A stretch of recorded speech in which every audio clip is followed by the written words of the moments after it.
welcome from Vienna. My name is Jean-Robert Tirant, and I am a professor at the University of Vienna. And I have the pleasure to say a few words of welcome on behalf of the Vienna Behavioral Economics Network, or VBEN for short. The purpose of the VBEN is to bring together top academics with business people and policymakers, but essentially anyone with an interest to discuss insights from behavioral and experimental economics. Our focus is not merely academic, but it is on how behavioral and experimental economics can contribute to improve decision-making in business, society, and the state. We normally meet in attractive locations here in Vienna to reach out to non-academics, to mingle and have a drink after the talks and the discussions. Unfortunately, the coronavirus and the social distancing that comes with it killed that concept, or at least the drinks and the mingling part. In thinking about what to do, we decided to go virtual, which also provided us with the opportunity to reach out to people outside of Vienna. For the first global VBEN event, we have found two scholars which are just perfect for our purposes. They are not only star academics, but they also have a great talent for clear and accessible communication. Dan Ariely is a truly original thinker. He has contributed to behavioral economics with many ingenious and unconventional experiments. Dan is known to wide public through his TED Talks and his best-selling books like Predictably Irrational and The Honest Truth About Dishonesty. His books are page-turners and provide a much-prized combination of being funny and thought-provoking at the same time. Dan is also ideal for the VBEN because he's active in consulting and has founded a research center to develop, I quote, behavioral interventions that help people be happier, healthier, and wealthier. Dan Ariely has been at Duke University since 2008 and has taught at MIT's Sloan School of Management before that. Ernst Fehr is a towering figure in the field. He has made path-breaking contributions to bring notions of fairness and cooperation back into economics. And he is a pioneer in the biological foundations of economics, especially on neuroeconomics. Ernst has not only had a tremendous impact on academia, but he has also repeatedly been named to be the most influential economist in the German-speaking area. He has been faithful to the University of my hometown, the wonderful city of Zurich, for more than 25 years, despite numerous attempts to lure him to top universities in the UK and the US. All that remains is to express my gratitude. Many thanks to Dan and Ernst for being with us today. Thanks to the people from Fehr Advice who have organized everything to make this event technically possible. And finally, many thanks to Christina Meyer, who will host today's discussion about the best way out of the corona crisis. Many thanks to all of you. And with these words, I hand over to Christina Meyer, calling Zurich. Yes, thank you very much to Vienna. Thank you very much indeed, Jean-Robert, for your very nice words of welcome and for introducing our globally renowned guests, Dan Ariely and Ernst Fehr. A very warm welcome also from my side, also to all our participants from all over the globe. I see Russia, I see Argentina, Bilbao, North Carolina, Chile, Philippines, and so on. We are really, really impressed. Thanks for joining us. And for sure, you can ask questions. You can write in a chat, and these questions will be sent to me. We are looking forward to receive your questions. Dan, I start with you. Where exactly are you in Israel? I am in a town called Caesarea. I was happily sitting in my office in Durham, North Carolina, and I got a call from the Israeli government, and they asked me to show up here. So I did. This was about 2.5 months ago. Since then, I've been sitting on this chair with this picture behind me, hardly moving. And I had the privilege to try and help, but also real kind of painful exposure to what's happening, and maybe kind of just a couple of words about my journey through this time. So when I came to Israel, the task was relatively simple. The task was, how do we give instructions in a way that people are likely to follow? By the way, these are not Germans, right? These are Israelis, so it's a little tougher to get that going. But when you say to people things like, "Don't leave home," if somebody has to go out, do they feel like, okay, if I went out, I might as well go and visit 10 friends, or do they go straight back? How do you make it so that people feel comfortable to tell each other, "Hey, maybe don't stand so close to me," right? How do you change those rules? How do you make it desirable? Anyway, we worked on that problem for a while. Then it became very clear that schools were not set to teach from a distance, right? A 7th grade teacher with 30 kids on Zoom, not much education is going on there. Then we found out that domestic violence was increasing against women, a lot against kids, right? Basically, the recipe for human violence is to put people in close proximity together with stress. That's the recipe. So how did you find out this? So originally this were self-reports, and then we did some studies, and then we created 2 intervention programs. We created 1 intervention programs for adults, because we all have anger. The question is, do we let this go out of us? And how do you get people to be able to control their anger better, and then when you need to get it out, you do something else. So we created a program for adults, we created a program for kids. Then there was the real question of the stimulus package.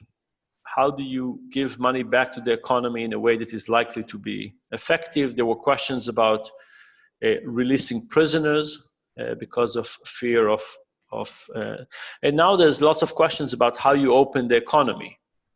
Exactly. Actually, to be honest, then I was really worrying. Always be honest. I do lots of research on dishonesty. And I know. Oh, wow. You got me trapped. No, maybe you can just give us a little insight about the picture, because it's really... This author is called Litvinovsky, and it's a picture from Shabbat, the Saturday for the Jewish people. It was hanging out in my grandparents' house. Then my mother took it. I've never stared at this picture for so long. I've basically been in this spot looking at this picture behind me from 7 a.m. to midnight for the last 2.5 months. I don't think I can leave it. No, but you can paint it. You can paint it yourself by heart, I guess. That's right. Ernst, coming to you. You are in Zurich, as far as I know, in home office. And in the real office. You are in a real office. See, Dan? We know what you are thinking a lot about. It's this testing. What I was wondering before we talk about this, from your scientific point of view, what fascinates you most about the current human behavior? Well, what fascinates me most is the aspects that are related to a lot of work that I did in the past on voluntary cooperation and the conditions under which people are willing to cooperate. What we face here is a global crisis that requires the cooperation of the whole population, basically. And the matter of the fact is that without the voluntary cooperation of the population, nothing would go. Nothing would be possible here. I mean, even if you impose a lockdown, if people don't obey that, the government can do nothing about it. And so you need this obedience by the people, and you need it that most of it comes voluntarily, because we can't, even if you would quadruple the police force, you wouldn't be able to enforce that just with sanctioning. And so what we observe here is a tremendous amount of voluntary cooperation by the people, at least at the beginning of the crisis. So the people followed the orders of the government, mostly, I believe, because of rational insight that this is something that is necessary to do. But it's also interesting to see that over time, these cooperation levels tend to unravel. So if you look at the mobility data in the different countries, then what you see is a sharp decline in mobility and then a gradual increase in mobility. So more and more people started to disobey, so to speak, what should be done. And it gradually went back. And that's a typical pattern, interestingly, that we also see in many laboratory experiments. So there is a high degree of willingness to cooperate, but it's not always the case that this can be sustained in the long run. So you need additional measures. To some extent, that's related to sanctioning. But it relates to an old theme of that has been in my mind for a long time, and that it has to do with what are the cornerstones of modern civilization. And I think economists have gotten it only half right and half wrong, because we always assume that when we have a global public good like here, preventing the pandemic, it's really a global public good, that this can be solely resolved by government intervention, and it can't. You need the people, you need the people, and you need their compliance, and without the compliance you can do nothing, basically. And that relates to much bigger topics in that relate to questions such as why are there states, why are there companies, why are there organizations. All these basic tendencies in behavior relate to these very big questions. So that fascinates me in this crisis. I have the impression that at the beginning there was really a huge fear about this unknown virus. And we saw all the pictures from China or from the northern of Italy, with people dying in hospitals, dying in front of hospitals, really a huge mess. Now these pictures are gone. And the fear somehow, I think, went away as well. So the fear, I think, was really like supporting a lot the cooperation and solidarity amongst the people. This is partly true, and but even now, what's the infection rate? What's the percentage of infected people in Switzerland? The percentage of infected people in Switzerland is still very, very low, and the probability, at least in the current situation, of getting infected is, if I go in the streets, is very low. I mean, the cost is high if I get infected, typically, but the probability is very low. So therefore, it must be more than just fear. It must also be insight into the necessity. And even now, so I mean, I gave an interview last weekend to a bigger newspaper in Switzerland, and what I was saying is, I'm surprised that not more people wear masks in public transport during rush hour, for example. During rush hour, nobody in Zurich, I mean, 95% of the people don't wear masks. They are not physically distant. They're much closer they're closer than a meter often. And so there are many people who are kind of afraid of that situation. But we have a cultural situation here that the government doesn't take a lead here in contrast to, for example, Germany or Austria, where they clearly say masks are useful, masks are something that helps, masks prevent infections. The Swiss government responds very differently. I think it's wrong how they respond. They don't play a good role model. And the consequence is that you have basically people wearing no masks, and that means over time that a resurrection of the pandemic or the virus is much more likely here than it is in other countries. Yeah, I understand, and it's also a question of trust, right? So it's a loss of trust. Dan, sorry to interrupt you. No, I'm interrupting you. Go ahead. So. I think you're absolutely right. There was extra fear in the beginning, and I can tell you that I was a part of a couple discussions where there was a real questions from governments about how much fear to create, and one of the things that was clear is if you get lots of fear, you'll get a lot of compliance early on, but maybe there'll be fading of trust later on, and things would get out of hand. But I think there was such a fear of governments, of lack of adherence, that they basically pushed extra hard on fear.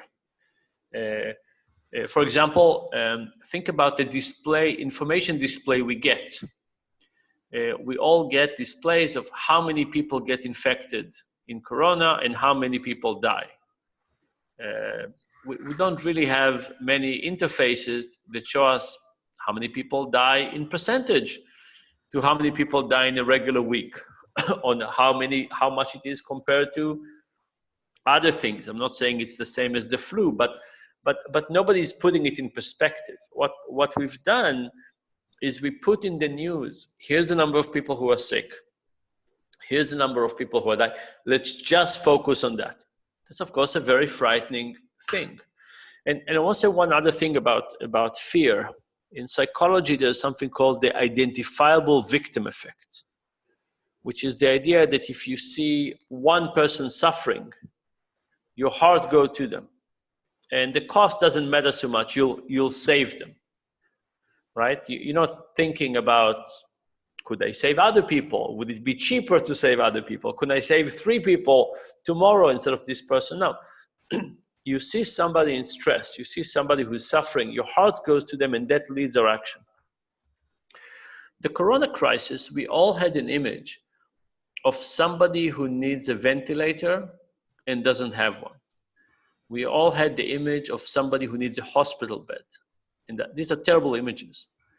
But they're also images that chill our heart. And because of that, our actions were different as well. Imagine that the coronavirus worked differently. That the moment it hit somebody, that person would die on the spot. The same probability of people dying as now, but there wouldn't be this period of hospital. There wouldn't be this period of needing ventilators. It would have still been very frightening disease, but I think we would have reacted very, very differently for that. And one other thing, and I think this is kind of moving a little bit to the next topic. This is also a situation where we have been working with very little data. Like, we've been with this virus for a while, and we had very little understanding of what's going on. In early March, and now I'm going to say something, please don't hate me for this, but one of the things I wanted to do was I wanted to get a group of young people who would be willing to volunteer to get infected. Oh, really? Because, but imagine the universe of people in the world.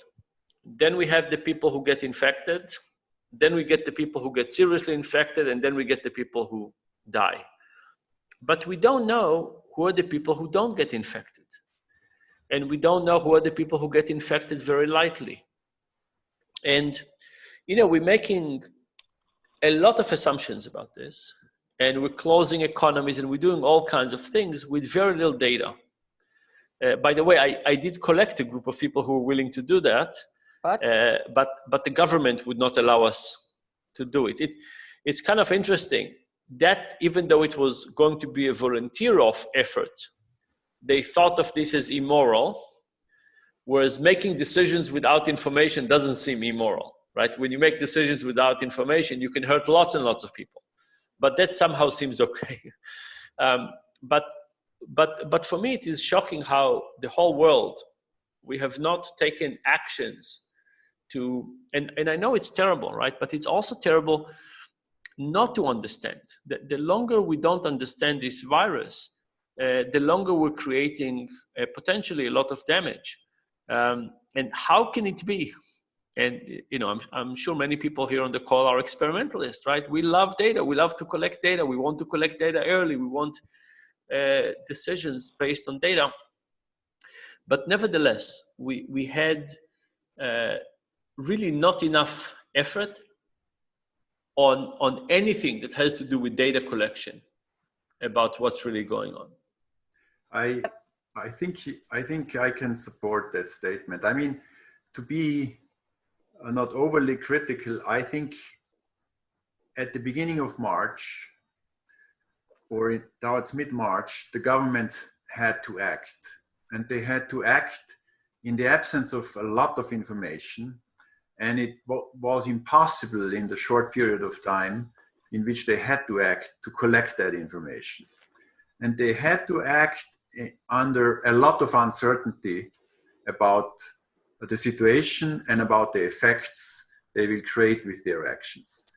So now you could argue that it's their own fault because they didn't prepare as much as they should have.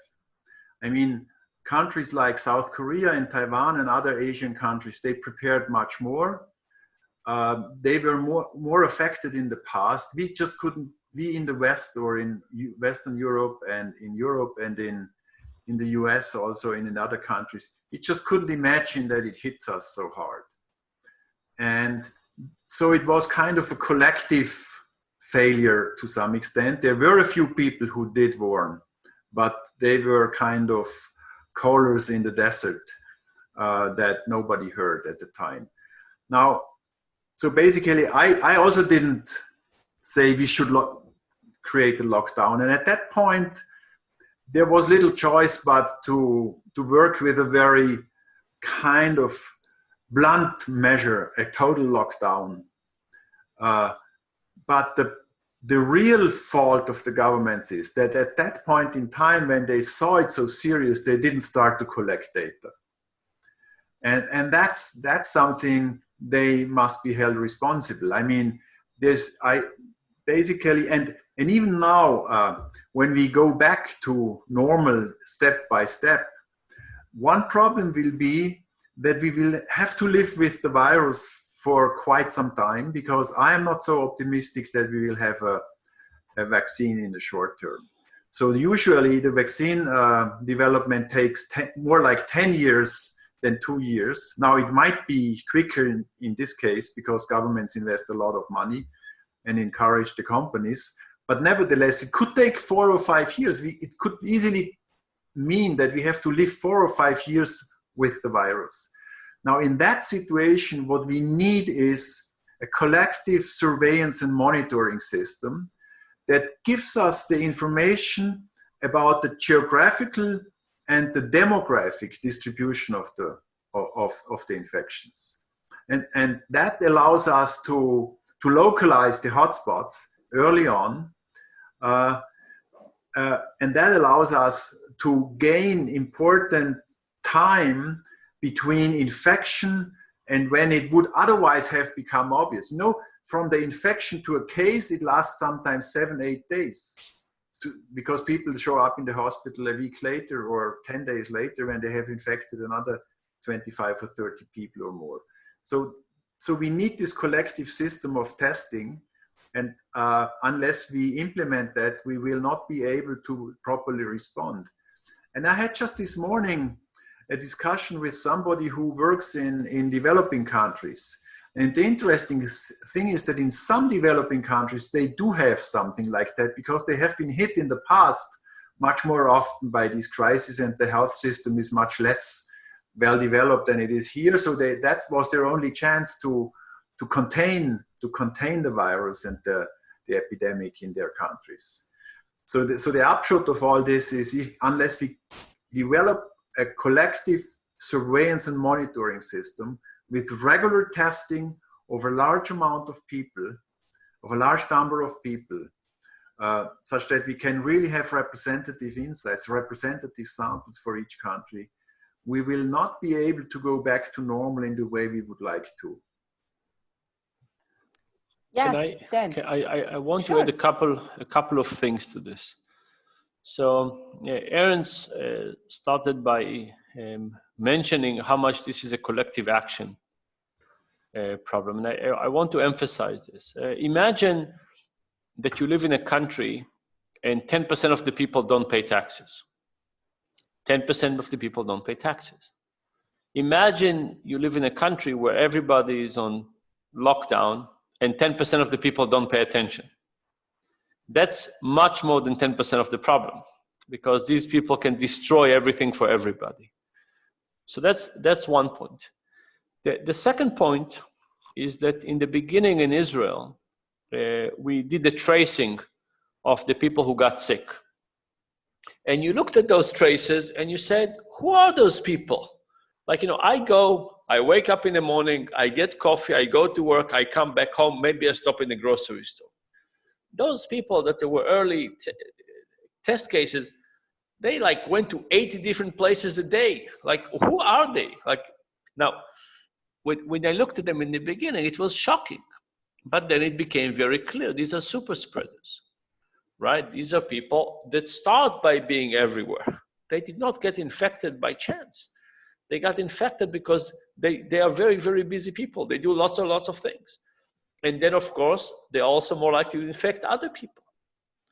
Now, those super spreaders are one of the big challenges in society. I live alone.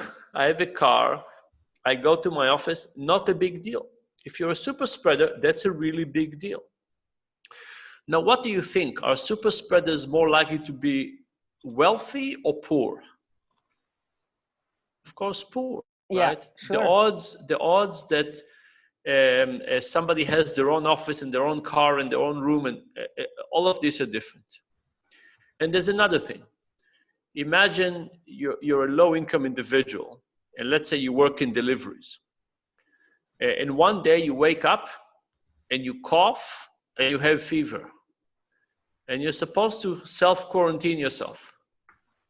But you need money. What are you going to do? It's a public good problem, but you can't do it. So for me, this crisis, without creating a security blanket for the people who, we all want them to quarantine themselves, but if you don't help them, it's crazy to assume that they could, especially in a country like the US, when unless if you don't have any unemployment or you don't have any ability, you're just going to be hungry. So you just cannot afford to stay at home. That's definitely. the problem. But Ernst, to come back to you, you require, we could see that in the media, you require a program based on 2 pillars: wide-ranging randomized testing for COVID-19 and systematic learning. Which measures are effective, which are not. So this is also about data, right? And could you go into some details about what an effective testing would look like concretely? What steps would be necessary, and how to finance this, and how to make clear to the public, to the media, to the governments, to everybody that it's necessary? Well, I think what is very important in this context, when the infection rate is going down, that we have to make clear it's going down because we had very drastic measures. I mean, when you look at Brazil or other countries, or if you would have objective data for Russia, for example, or for Iran, where they didn't do it as harshly, or they reopened, you see basically these exponential curves, or at least linear or exponential, basically. So if we wouldn't have had drastic measures, we would be there. I mean, we would be like Northern Italy. You know, Northern Italy would be everywhere. So this is why I support the lockdown measures for an initial phase. Now, when it comes to the testing, I think the resources that got lost through the lockdown, they are orders of magnitude higher than the resources that are needed for testing. I mean, at least for European countries, it wouldn't be that costly to do, for example, for Switzerland, to test 10,000 people every 7 to 10 days. Okay, so you would have a representative sample. You would exactly know where are the hotspots. You would exactly know how is the age distribution of the infections. How is the distribution across professions, across industries, across regions, and that knowledge is extremely important because it allows you to intervene specifically where you have the problem, and not to have a blunt lockdown for the whole country. So you really need localized measures. And when it comes to that are a kind of low-cost interventions, you may have a lockdown that only applies for 5 villages in some region of a canton, okay, and not more. And the reason why you see now this take action for the next step. So I hope that everybody who is listening here signs this initiative that we started in order to create public pressure for the governments. It is amazing how little role it has played in the public discussions, this necessity for broad testing. And I'm just, the only hope that I have is we repeat each other. We appeal to the politicians. And I had just this morning this discussion with people from the Corona workforce in Switzerland, and it seems that the people in that workforce think the same way, so that we need a collective surveillance and monitoring system. And basically it's part of the resilience of a community. It's part of the resilience of a country to the pandemic, basically. It must be a standard part of it. And we must develop plans for the future when we initiate which steps and when we initiate these testing procedures that we now need. Because we don't need, I mean, once we have a vaccine, we may kind of be able to reduce that. You know, we also don't have a randomized testing for the usual flu, the annual flu, because we can contain the cost of the flu otherwise. So, but we need it here. And this is the reason why we have this public initiative where I really hope that all the people, sign it, go to the internet, look at it and sign it up. So yesterday, Oliver Hart, the Nobel Prize winner in economics, signed, so we get more and more prominent people who join us. Dan, what's your comment about it? Are you going to sign? First of all, I do everything that Ernst asks me. So that's that's nice. That's a good rule for on life, and so far it has worked well for me. But I want to say a couple of things on this thing. So first of all, I think it's absolutely crazy that we do general lockdowns. You know, London, New York have subway systems. That's just if you're a virus, that makes you very happy. If you're human, less so. I'm now in a place that, you know, I haven't seen anybody in 2 months. A lockdown doesn't matter. here. Also, if there are neighborhoods or small towns when there's no virus, keep some social distancing and open the economy. What's the point? I teach at Duke, and my proposal to my university for the fall semester was to lock me up with 400 undergrads in a dorm. Right? If we'll all wait for a few days, make sure we're fine, we'll all go to one dorm, limit the connection from the outside world, we could be fine. I said, I'll teach every morning, I'll teach at night, in the middle of the day they could do whatever they do. There's no reason to say that the only solution for that is nobody moves and nobody sees anybody. That just doesn't make sense. And we do it for simplicity, right? So it's very simple to say lockdown.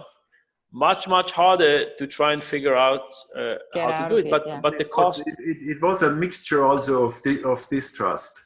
Yeah. I think when I think back to the discussion in Switzerland that we had, that the center was very distrusting of the regions that they can do it themselves.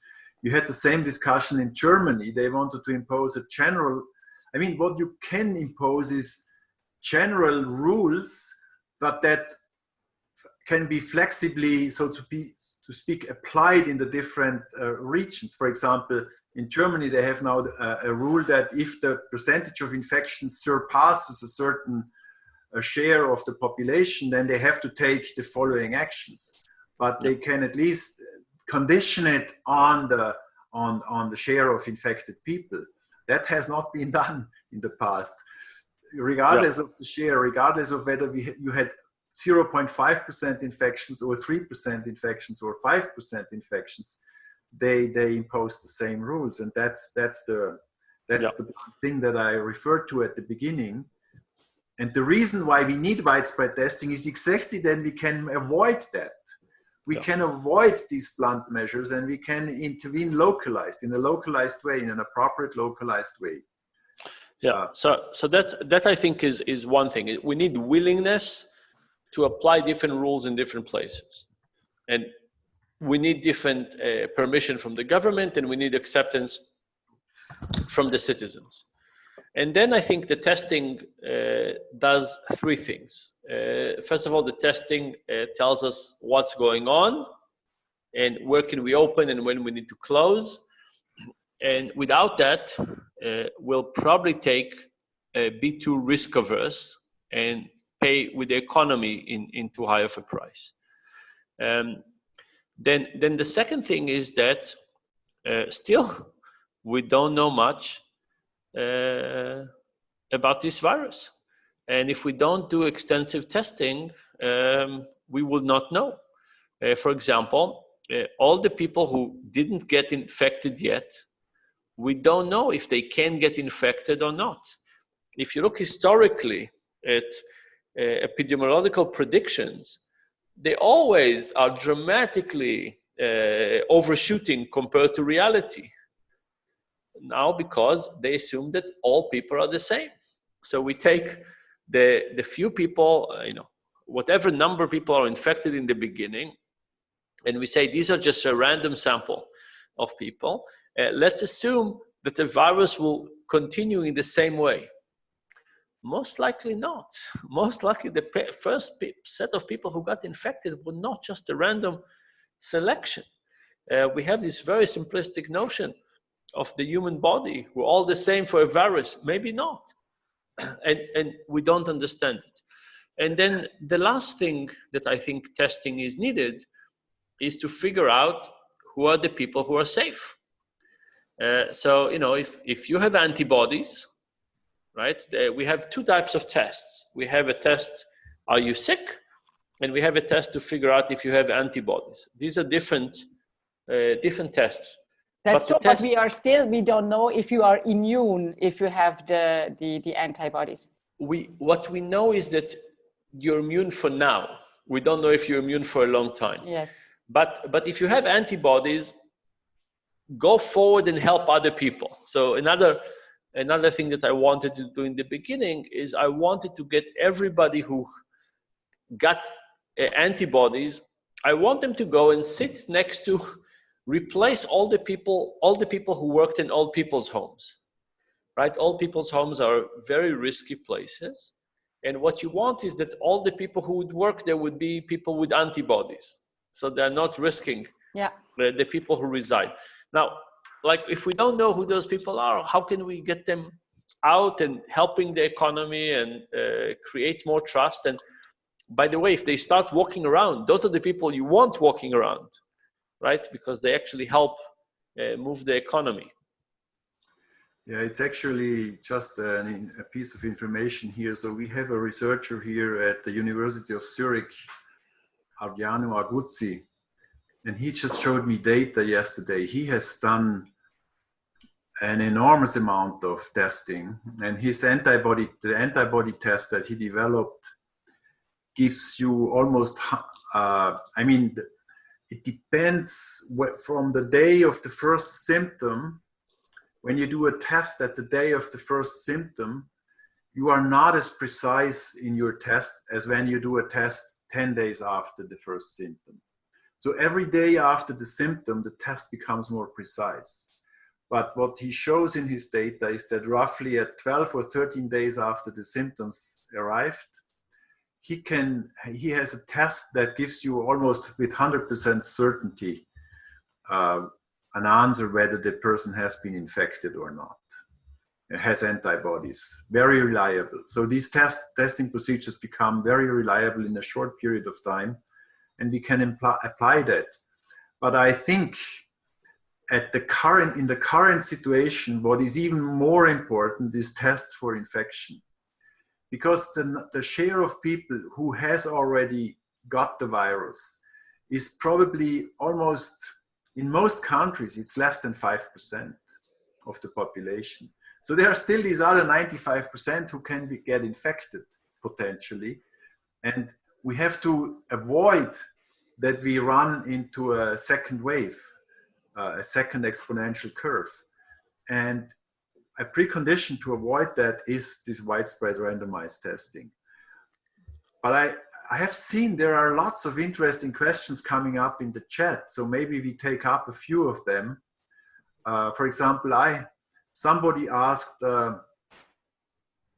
what if, when we do this, when we have this surveillance system, how can we prevent that the governments use it for other purposes? Now, this boils down to the question of trust in the government and whether you live in a country that has a democratic tradition or not. As it turns out, it is extremely important that the population has trust in the government, because the more there is distrust, the more they don't believe in the messages that they get from the government. For example, one of the very bad consequences of the Swiss government's reluctance to say that masks help is that people are very reluctant to wear masks. But we know that there's a lot of evidence that they help. They prevent that you infect other people. So it's really avoiding that I infect other people. That's one important consequence of wearing a mask. Of course, you protect yourself as well when you have an appropriate mask, but you also protect other people, and the government plays here a very important, has to be a role model there. And this is why, for example, I liked it when the Austrian government showed up with masks in TV. They indicated that the situation is dangerous and that everybody should wear them. Then there are a few other questions that we could take up here. Yes, exactly. Can I also say something? Yeah. I want to say something also about surveillance and trust. We in Israel created 3 types of surveillance. The first type of surveillance was statistical. We basically approached the cell phone companies and said, don't tell us anything about any person, just tell us how many people moved more than half a mile away from their home for more than 3 hours. So we kind of pinged their survey with the response and said, give it back to us. And give it back to us by town, so we can compare towns. And basically, we don't know anything, so there's no violation of privacy.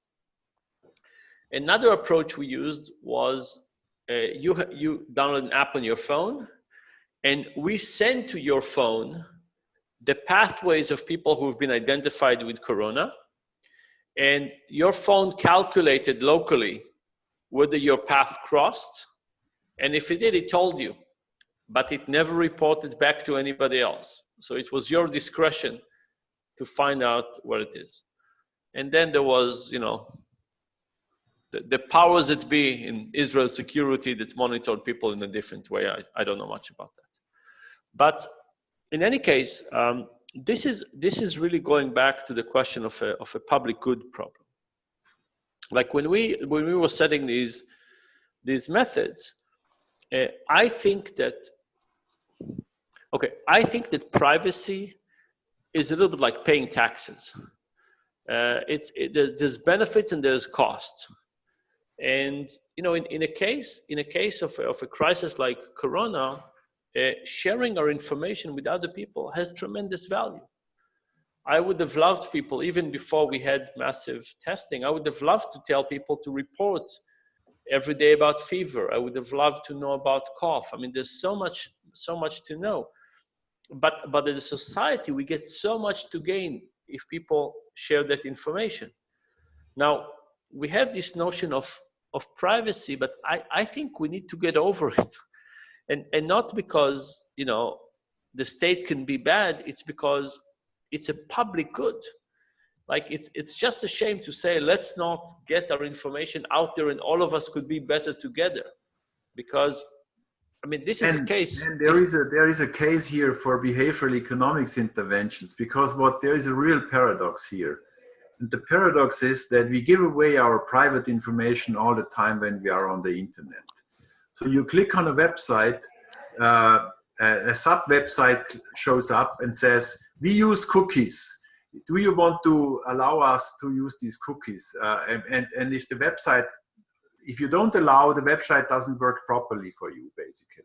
So they basically put the price, they make it costly to use their website unless you submit to their giving up required privacy requirements. And we do this all the time. Now, at the same time, there's a very big fuss about privacy when it comes to contact tracing. And I have the feeling that different communities out in society raise their voices when we speak about these issues. There are those specialists that always warn about privacy violations. So these are kind of the professional warners. But if you look at the people, at most of the people, they give up privacy all the time. And then it's played up quite a bit when it comes to really an issue where you could do a lot of public good by giving up your privacy. When people usually give up their privacy, they do it for a private benefit. But therefore, I believe if we had the right instruments to nudge people into this situation, and here I'm appealing to you because you are much more creative here than I am, develop nudges to motivate people to give up their privacy for the public good for a limited amount of time. So they have to have the option to shut it down again, or the government commits itself to shut it or to reconsider the situation and to potentially shut it down when the situation becomes better. But we need the cooperation of the people here a lot. Yeah, this is the privacy, data privacy discussions seem to me always be the discussion of wealthy countries, wealthy communities, because in other countries, I don't know if I'm correct, then it's not that topic, right? They don't care about it so much as we do and have this discussion now. We don't, in Switzerland, we we try since years to put all our medical data on one, like a credit card, and then you go to see the doctor and every information is on that same credit card. So we don't get it right now. And e-voting, all that stuff, it's a discussion of the wealthy nations. That's what I think. How do you assess that, Dan? So yes, I think you know, the more information you get in modern societies, in prosperous countries, the more worrisome it gets. But I think that the point is that we call it privacy, and we need very different names for it. The moment you say it's my information, it doesn't really help. There's so much information, and there's been an explosion of information, and treat it as privacy, yes or no, is way, way too simplistic. I think that the moment we become citizens of a country, we give up some rights for the country.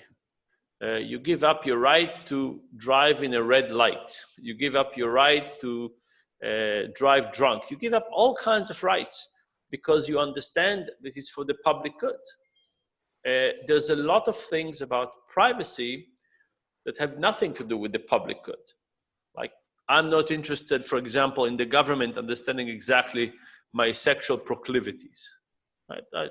But that's not the same to say that everything I do doesn't have a value for society. So I think the simplicity of the privacy people is hurting.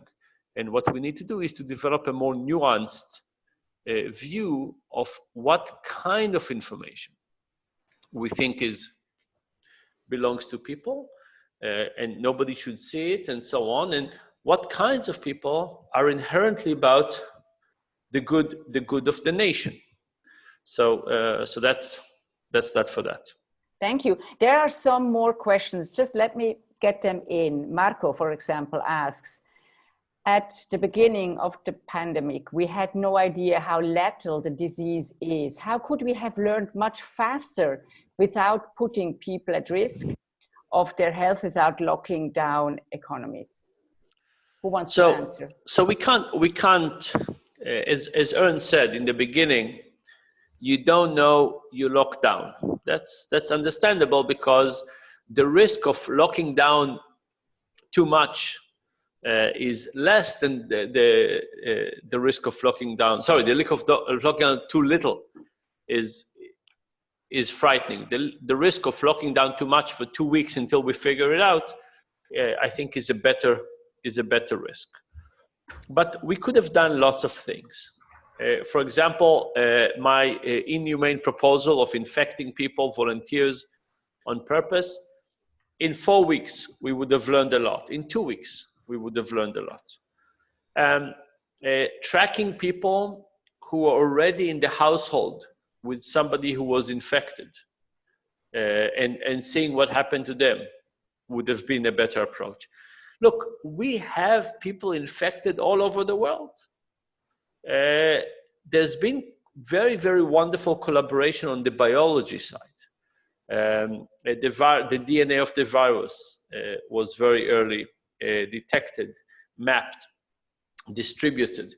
But on the actual infection, who is infected, under what conditions, we just didn't have a collaborative approach for that. We still don't have good databases of who got infected, who didn't get infected. We did not interrogate all the people who came in close contact with the people who were infected and try to figure out which one of them got infected and which ones not. And this has been going on for a while. Even if you say, you know, there's a period of 2 weeks that we don't know if somebody is infected or not, in a month of concerted effort, we could have learned a ton. The problem is we didn't spend much time on trying to understand the virus as we did on creating very strict rules of lockdown.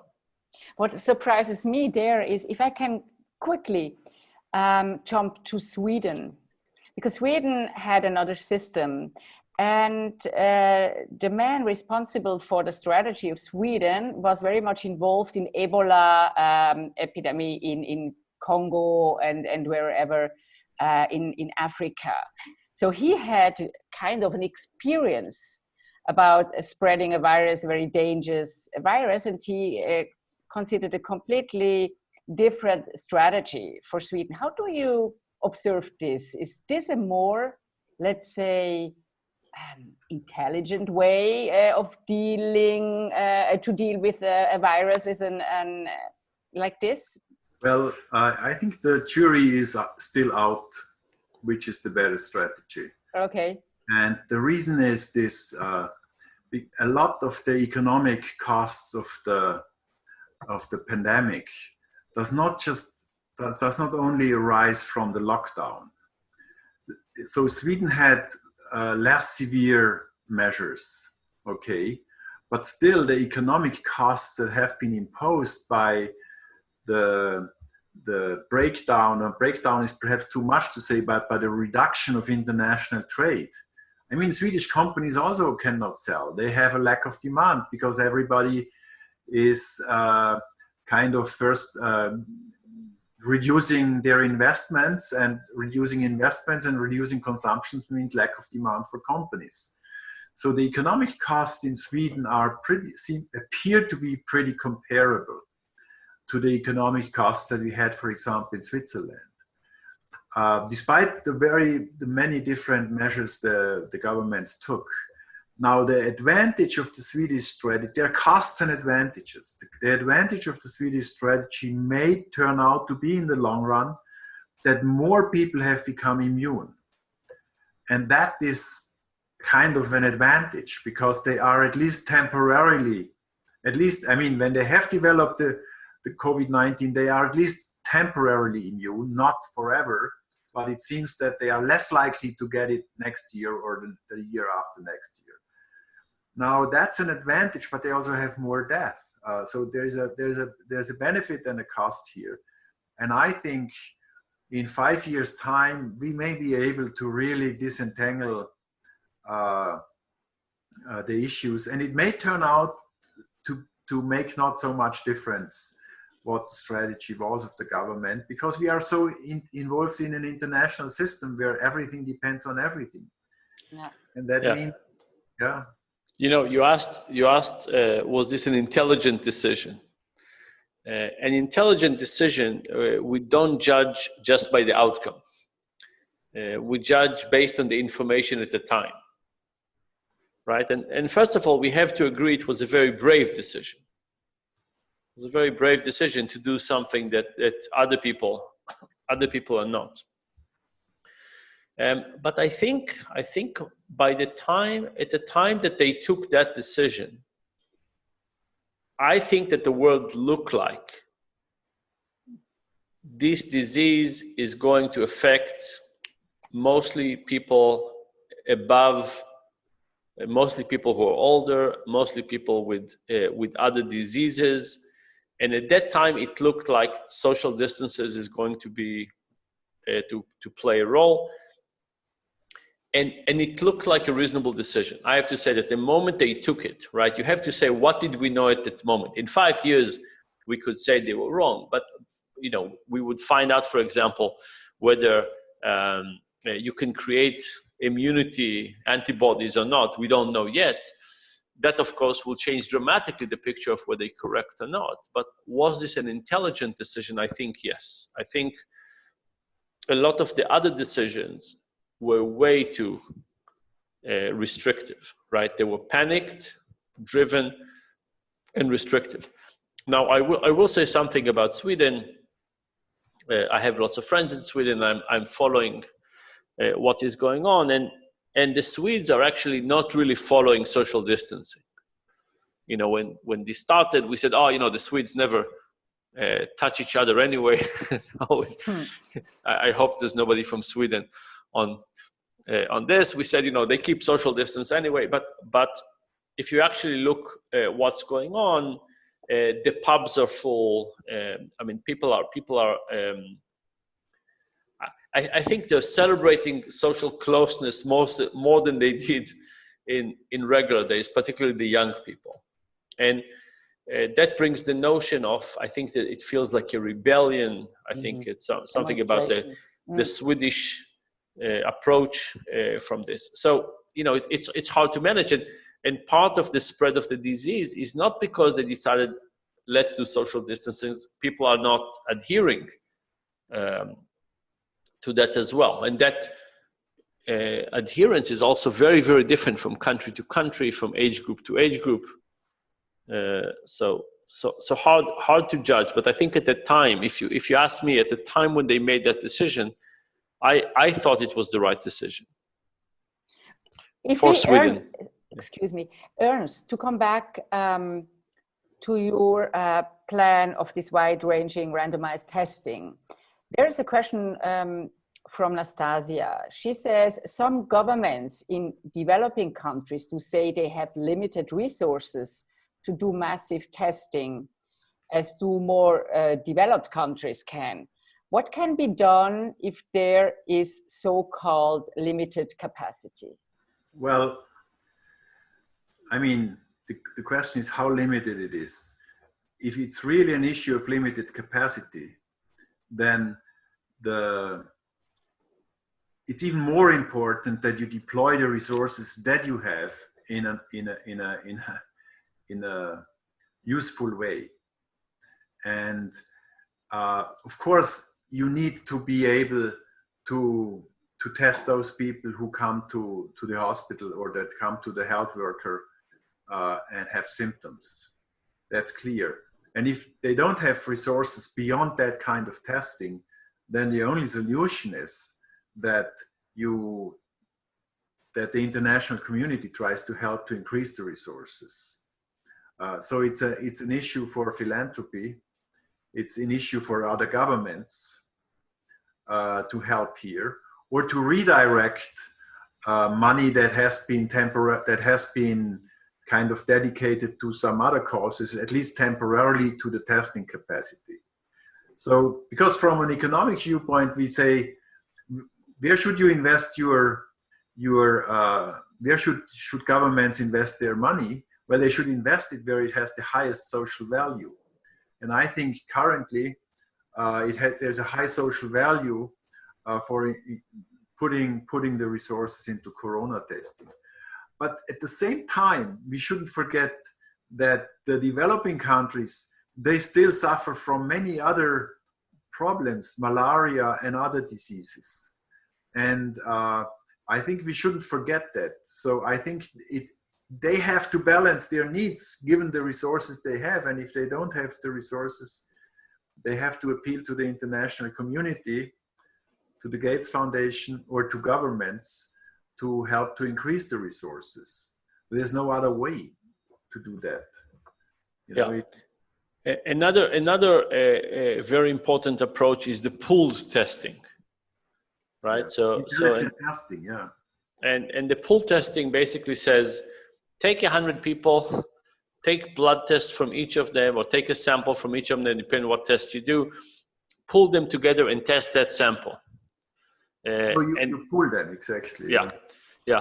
And that basically says, if it comes negative, you know that nobody is sick. Of course, if it becomes positive, you don't know how many people are sick. So I think one thing is basically pool testing. And there's all kinds of very nice equations for all kinds of nice things and how to do it. And then another thing is to figure out what are the places we want to test. So imagine you took all the towns in a certain city, and you said, let's sort them out. Let's sort them out from the most likely to the least likely places to be have infection, right? We probably know something about the riskiness of the place. Like if they have public transport, that's more risky. If population density and so on, and if you do something like that, you can try to identify the places that testing is most likely to be informative and help you change the policy. So you could say, let's set the places that have the highest potential risk, start with them, and as long as they're below a certain level, let's keep on testing. And if that place went above the level and we're doing quarantine, stop testing for a while, move somewhere else. So I think there is intelligent testing, both from between towns as well as pool testing. So what is your suggestion? How could we build more cooperation that people who are maybe not in a risk group or have less fear of getting the disease and so on, how can we motivate people to be more cooperative? So the first answer is that there's not a single parent who is being in lockdown that doesn't want their kids to go back to school. Yeah, can imagine. I think that's the best incentive. If you take a town and you say, if you guys would agree to testing, we could get your kids back to school and you could continue with your life in some way. Yeah. I think there'll be tremendous pressure. Now I'm saying this, of course, it's true, but I'm also saying it in jest. But you know, there's contribution to the public good. Wearing a mask helps the public good, even if it doesn't help as much the individual. If you know, there's all kinds of things that we do for other people. There's also a lot of things we get from the public good. Like if you live in a country that is clean, and you live in a country that has high trust, and you live in a country that other people pay the taxes, everybody benefits. Now, often what we see is our sacrifice for the public good, but we don't see the things we get from it. And I think for something like this, when we want to galvanize people quickly and with a high probability, I think we want to reflect to people the things that they get from public goods. So if you say, look, as long as the infection rate is below X, this town will be open, great. The moment it drops before that, we would have to be a lockdown. As long as it's above this, schools will be open. If not, we'll have to do something else. So we can make it more apparent that we get value from public goods. And think about something very symbolic, like opening parks. Right? You can say, we want to go out, we want to exercise, we want to enjoy parks, but if we do it, it doesn't work. And then another thing that we did in Israel is we try to galvanize people around keeping the health of the elders. We did this in a couple of places when we got small villages to focus on all the individuals above age 80 that lived there and said, we're keeping these people alive, right? It's not an abstract, amorphic, so on. We have pictures of people that we want to keep alive. We make the public good, in that case, keeping people's parents and grandmothers, grandfathers alive, much more salient. So I think there are ways to make it apparent. People are interested in it. Naturally, we're inclined for public good, and we can make it even more so. Thank you. I would like to add to this. I mean, in the end, whenever we have to appeal to voluntary cooperation of the people, there is typically lots of different types of costs on one side and lots of different types of benefits. And for example, and basically, depending on people's individual propensities to comply or to cooperate, some are more or less willing to incur a private cost for the public good. So whenever you tilt the private costs, you reduce the private costs for being cooperative, you get more cooperation. That typically works. And for example, that means in our context, when we demand people to self-quarantine and to not go to work or to stay at home, they have to be economically protected in order to have an incentive to do that. And if they are not protected, they won't do it. Now, this is the disaster of the US health system, for example, that aggravates the problem tremendously, because people, first of all, they don't have what we call short-term work, now Kurzarbeit. They have there's 35 million people, and of the 35 million people, perhaps 20 million lose their health insurance. So basically, they are exactly not protected in that way.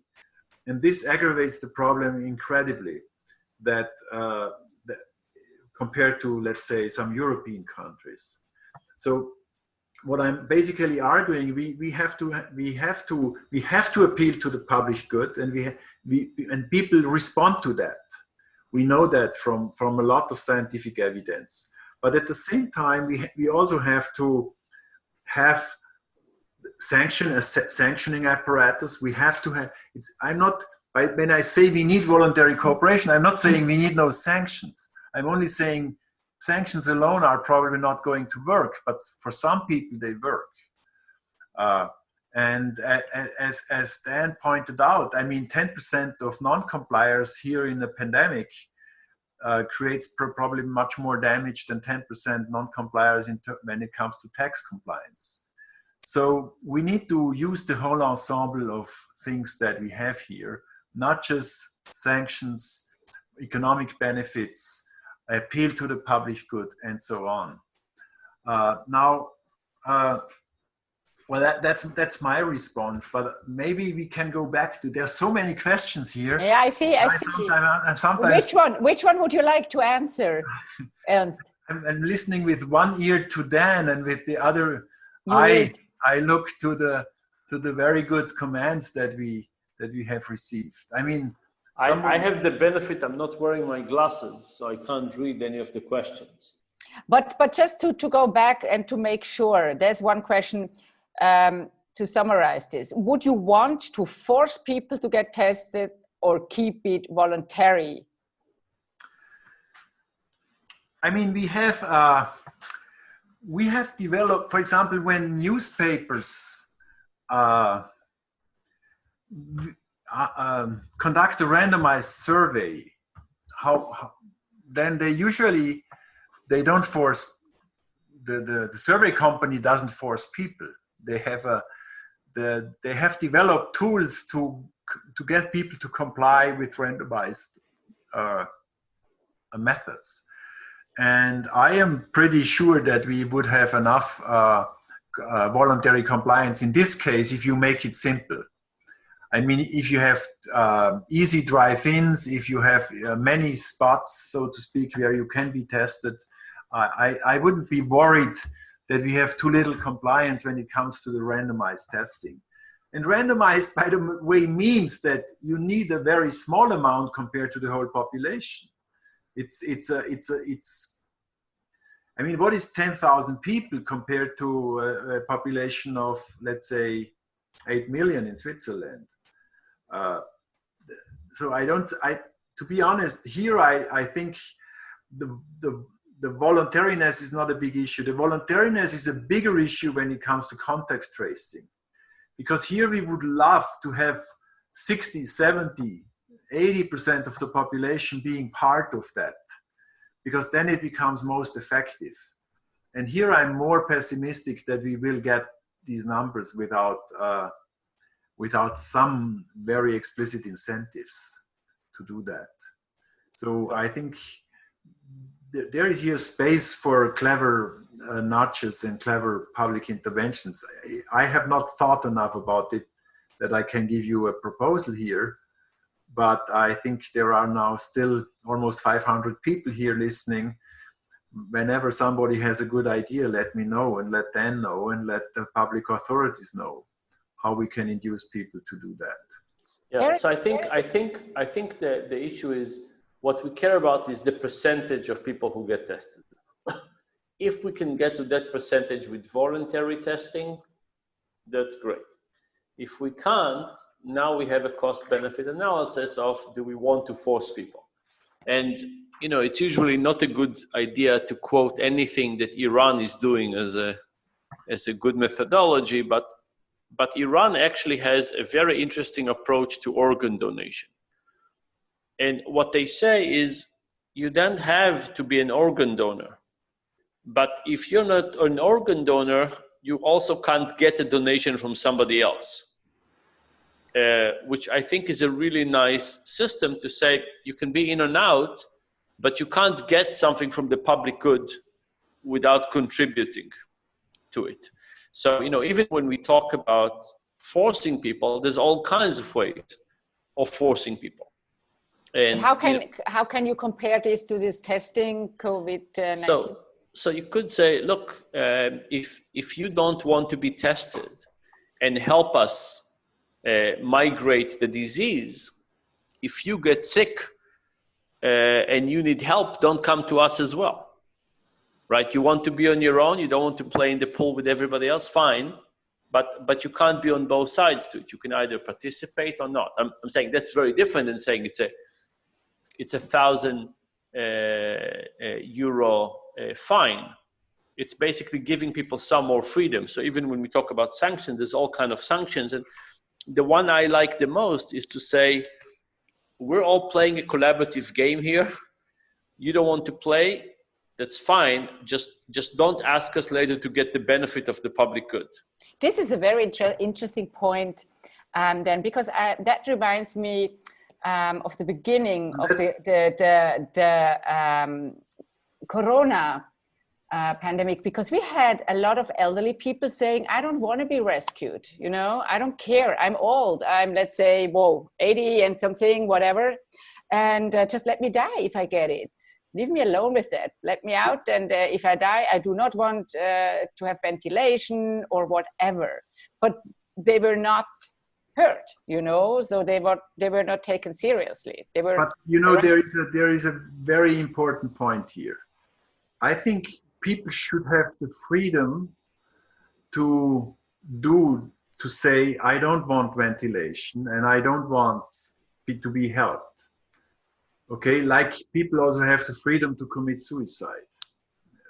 That's another discussion, right? Yeah, so yeah. I think that's fine. So I think that we should respect that.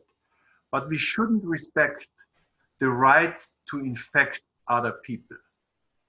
So that is something very different, And this is a negative externality, and that it needs to be made clear that infecting other people is morally wrong. And we have to make, and I'm coming back to the masks, Masks are about, to a large extent, protecting other people. And this is exactly why they are a contribution to the public good. And I think we should make that clear. There's a distinction between endangering yourself and endangering other people. Now, I want to respond to something that Dan said before. In the context of organ donation, I think the principle of reciprocity makes a lot of sense. Let's say, if I'm unwilling to donate my organ in case I have an accident, and a lethal accident, then I should also have not priority when I need an organ. So I'm perfectly fine with that rule, because why should I know there are people who disagree with me, but I would be willing to defend that quite also as morally correct. If people are this is because this is also a public good, and having enough organs is also a public good, because in every country many people die because of lack of organs. So having a bigger pool of organ donors would be a public good. But I doubt that we can extend that principle in the case of a pandemic. In the case of a pandemic, by definition, so to speak, my contribution to the public good is small, is extremely small, and I benefit from the collective effort of everybody else. And I have the feeling that ruling out people, not giving people proper treatment when they conduct will create a lot of moral objections. But I haven't thought enough. Maybe not, but I have my doubt here that it will work. Yeah. One more thing about do not resuscitate. We tried actually to pass some laws to do not resuscitate. And one of the things we wanted to do was when people get tested for corona, to give them the form to see if they want to sign that or not. For all kinds of political reasons, we were not able to do that. But I think in general, it is a good opportunity. The corona crisis is a good opportunity to examine questions about the right to die and to get people to rethink about what documents they want to sign and what are the boundaries. You know, the official profession of physicians is to worry about minutes of life, not about quality of life. They're trying to extend life at every cost. They don't care about quality of life. It's not your job. We need to think about the trade-off between minutes in life and quality of life and figure out when is misery not worth it. And I can tell you, as somebody who spent 3 years in hospital, I certainly don't want to die in hospital. I'm fine dying. I don't want to die in hospital. These are miserable, terrible places. Dying while people are trying to push life into you, trying to restart your heart with electrical pulses, pushing things down your throat. It's painful. It's frightening. It's just a terrible way to go. You know, every time we make a meal, we want to end in a highlight, chocolate cake, and it's true for all experiences. We try to end them with a highlight, and then life is ending in this lowest possible point, like it's the most miserable. Like you would never design a life, and you said, "Let me end it with pain and misery, and fear and stress." Yeah. So I do think we need to. It's a question that nobody wants to deal with because it's so politically complex and morally complex. But I think it is a good time to deal with this. Mm. Ernst, you were asking about ideas coming from our audience, you know, to strengthen the cooperation. One came via Twitter. Someone of Twitter suggested a lottery prize distributed to the pool of people that contribute testing. Yeah, and also I think these are useful additional things to consider. The same for contact tracing. You know, I think the contact tracing is the willingness to be part of that. Maybe the real issue. Less so the willingness to be part of, to be tested. You know, the test is so simple. I mean, they take a saliva sample and then, so the individual costs of taking a test is just going to the site where the test takes place. And then they can send you basically via iPhone or via SMS your test result. So it's a very minor cost. I think people would be willing to wear that. I think they are less willing to give up their privacy. It's just a speculation. I don't have data on that. There also was a question here that I find interesting. Somebody asked, but there are lots of surveys, they come from epidemiologists, but there are very little random tests which help answer the many questions. Can you tell me why governments don't want to do this? Well, I think initially they didn't want to do it because they didn't have enough test capacity. And now but that was not a sufficient reason. So, I mean, that was a sufficient reason not to do it, but there are other reasons that come to play now because they have now sufficient test capacity, at least in European countries. And here I believe it's a lack of understanding in the relevant community. I mean, to be honest, epidemiology is much more correlational than our other social sciences or other sciences. So randomized controlled trials it's done, but this I have the feeling that epidemiology is a lot more about correlation than about causation. And when you come from, let's say, political science and economics, we underwent this causal revolution brought about by these randomized controlled trials that kind of makes us sensitive to the necessity of random tests. Yes, sorry. Gentlemen, we approach the end of this wonderful talk. So my last question, would you dare to think about the post-corona time? What do you think will be the biggest changes in human behavior? Well, that's largely speculation. Sure. Many will have discovered the benefits and the costs of home office.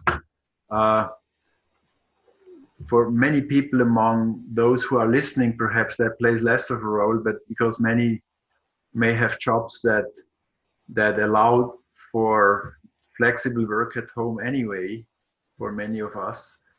I believe the most important, I hope that the most important lesson that will lead to that will be implemented is that we need we need plans for a collective response in the future to these pandemics. They have been totally neglected, and the government if the main lesson is that we will have plans that we take out that we take from the shelf and can implement when a new crisis emerges like that, then I will be more than happy. And I'm very confident that we will do that in Switzerland, because Switzerland is a country with DNA, the risk aversion is built into the DNA of Swiss society. So I believe they will develop it here. I'm not sure that they will develop it in other countries. I hope, but that's only a hope, that in countries that have bad social security systems like the US and other countries, and countries that can afford it. I mean, US is one of the richest countries in the world and has one of the worst social security and health systems, in particular for the poor population. I very much hope that we will see a push in the right direction here to undo what has been done to Obamacare and other things. But Dan. In the post-corona period, I think we would learn to schedule some time between different Zoom calls. But we're not there yet, and I scheduled another call at exactly 7. So I'm sorry, and I have to run. Lovely to spend some time with you. I'm sorry I have to depart so quickly. Okay, thank you very much. Thank you, Dan, to Israel. Thank you for being with us.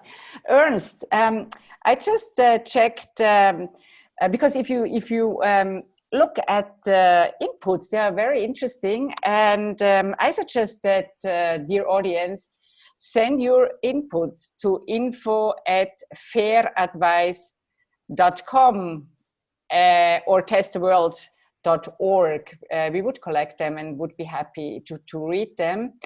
And yes, Ernst, you could have the last word. I was constantly trying to do the multitask. I'm very bad at multitasking, reading and listening at the same time, because there were really interesting comments and statements. So yes, please send it to these email addresses. And let me just reiterate what I said at the beginning. Maybe some of you did already sign during this conversation